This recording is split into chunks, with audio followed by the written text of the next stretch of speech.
assunto é com Murilo Rocha.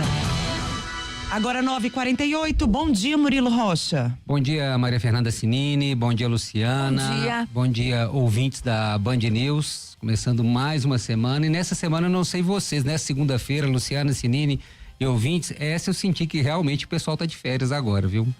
Foi assim, uma segunda-feira bem tranquila no trânsito. Tá muito tranquila, a rua finalmente tá vazia, acho que as escolas agora tá todo mundo de férias mesmo, alguns pais conseguiram viajar aí com a família, né? A cidade tá bem vazia, eu senti, no final de semana já tinha percebido, mas nessa segunda-feira especificamente achei o trânsito bem tranquilo, né? Eu acho que dura praticamente só essa semana mesmo, porque na outra semana já começa a voltar às aulas, enfim, então aproveitem, viu? Quem tá trabalhando e usa o carro, enfim, ou até o transporte coletivo também, que fica mais fácil, né? Nessa época do ano, apesar do número de viagens reduzidas, né? Então, assim, mas tá melhor, de forma geral, o trânsito. Gente, ontem aqui em Belo Horizonte tivemos 2 atos, né? De rua aí, vamos dizer, uma manifestação, que foi uma manifestação meio difusa e confusa, né? Contra a STF, contra Lula, a favor de Bolsonaro, contra a democracia, a favor dos Estados Unidos, de Israel, que reuniu um grupo ali de pessoas, não muito numeroso em comparação a outros eventos do tipo, né? Na Praça da Liberdade, liderado aí por esse movimento Direita Minas, mas chamou a atenção algumas coisas desse evento ontem, né? Nenhum político presente. É interessante a gente perceber isso, né? Não teve nenhum político presente.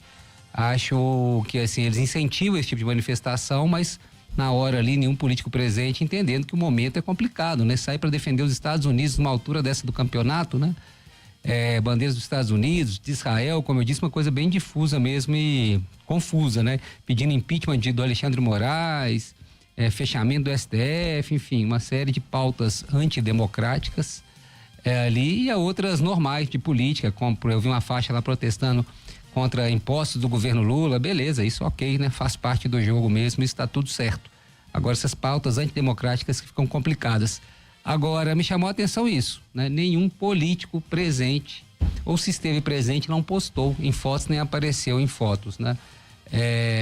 Não subiu em palanque. Quem subiu em palanque foi a Coronel Cláudia Romualdo, né, que tinha sido candidata a vice na chapa do Bruno Engler quando concorreu à Prefeitura de Belo Horizonte, mas não ocupa nenhum cargo, né, oficial político. Então, me chamou a atenção aí a ausência de políticos, provavelmente até por um temor aí da questão do STF, algum tipo de punição, uma vez, né, que era notadamente uma manifestação com várias pautas, como eu disse, antidemocráticas, né?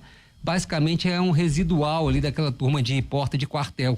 Essa turma que estava ali ontem de novo, né? Parte dela. E mostra como é importante esse julgamento do STF. Para mim, o tipo de manifestação de ontem, mantendo essas pautas antidemocráticas, mostra como é importante a atuação do STF no julgamento de 8 de janeiro de 2023. Porque parte dessa turma que estava ali ontem é parte que estava na porta do quartel ali em dezembro de 22, janeiro de 23, pedindo, né? Não aceitando a vitória do então candidato, né?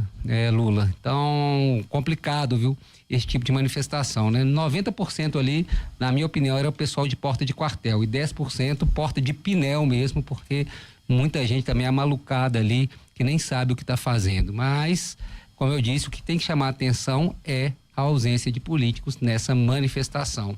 Não estavam presentes ali políticos nessa manifestação em Belo Horizonte. Vi que ocorreu em Brasília, em outras capitais também, mas a daqui, comparada com outras anteriores, mais esvaziada. Tinha gente? Tinha, não sei precisar quanto, mas a praça estava ali, razoavelmente cheia, mas bem longe daquelas lotações, multidões de outros momentos, o que mostra também um enfraquecimento e esvaziamento dessa pauta, né?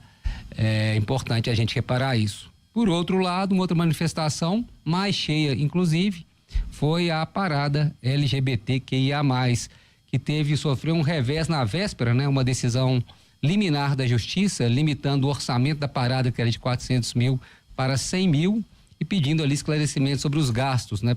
Essa ação movida por 2 vereadores de Belo Horizonte, que a pretexto ali de questionar os gastos, na verdade era uma tentativa de esfriar, né? De minimizar a realização da parada, que ocorreu, e pelo que eu vi também, vi por fotos, né? parece que estava cheia também, não entupido de gente, não, mais cheia que essa manifestação, por exemplo, da Praça da Liberdade, né? E transcorreu também, ao que me parece, tudo bem. Agora, o que eu tinha escutado antes dos organizadores é que, apesar dessa decisão da Justiça de barrar esse repasse, grande parte dele já tinha ocorrido, né? Pelo que eu entendi, grande parte desse repasse já tinha acontecido. Então, acho que o evento ocorreu aí sem nenhum prejuízo, mesmo com essa ação liminar que havia sido concedida na quinta ou sexta-feira, né? Por um juiz aqui de primeira instância. O prefeito de Belo Horizonte esteve presente, inclusive, ontem, né? Prefeito Álvaro Damião esteve presente lá na parada, prestigiando um evento que eu achei importante também nesse momento, né? Onde foi questionado a justiça, o prefeito marcando presença, reconhecendo como um evento importante para a cidade e apoiado pela prefeitura, pelo executivo. Achei importante a presença do prefeito Álvaro Damião neste evento.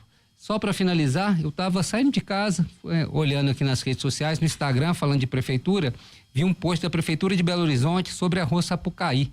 Me chamou a atenção uma espécie de propaganda aí nas redes sociais da prefeitura, mas mostrando a depredação, o vandalismo na Rua Sapucaí. A prefeitura fez várias imagens lá, mostrando os bancos quebrados, muitas pichações, sujeira, lixeiras quebradas, e aí eu fui ler os comentários, né? Achei interessante.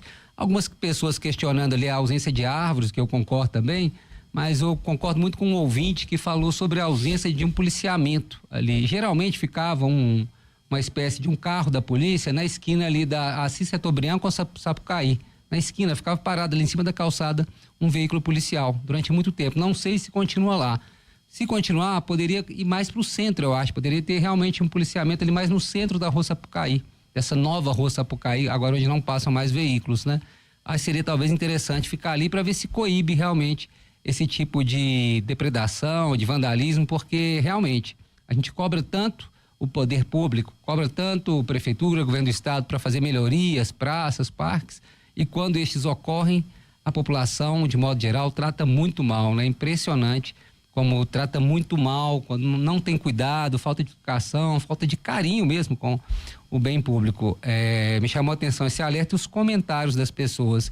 E eu estive na Rua Sapucaí há cerca de 1 mês e meio, vou arriscar aí 1 mês e meio, 2 meses, fui lá à noite e realmente fiquei um pouco impressionado, assim, como tá, como, sem querer ser moralista, nem conservador, nem nada, mas assim, achei estranho, tava um clima ruim lá, além desse cenário de muita coisa quebrada e pichada, só para falar assim, na hora que eu fui pegar meu carro, tava parado numa rua paralela ali, 2 pessoas usando droga do lado do meu carro, assim, nenhum problema se elas estão usando, o problema é delas, na verdade, mas sabe, até uma certa intimidação, na hora que eu fui pegar meu carro ali, fiquei um pouco até intimidado pela presença ali. E é isso, acho que já que revitalizou, né? Acho que merecia um policiamento ali mais central e também identificação e possível punição via administrativa, né? Aí das pessoas que andam depredando o patrimônio lá, quebrando, pichando, né? Quebrando lixeiras, realmente é uma pena, né? Custou a liberar, ficou pronta, e aí a população não tendo cuidado, ou parte da população, né, estragando esse patrimônio, que a gente tanto reclama, né, tanto fala que precisamos de áreas para poder passear, poder, né, ficar à toa aí, sem carros, e quando elas são concedidas aí, a gente vê que elas também são mal cuidadas pela própria população. É isso, Sinine e Luciana. Agora 9h56, breve.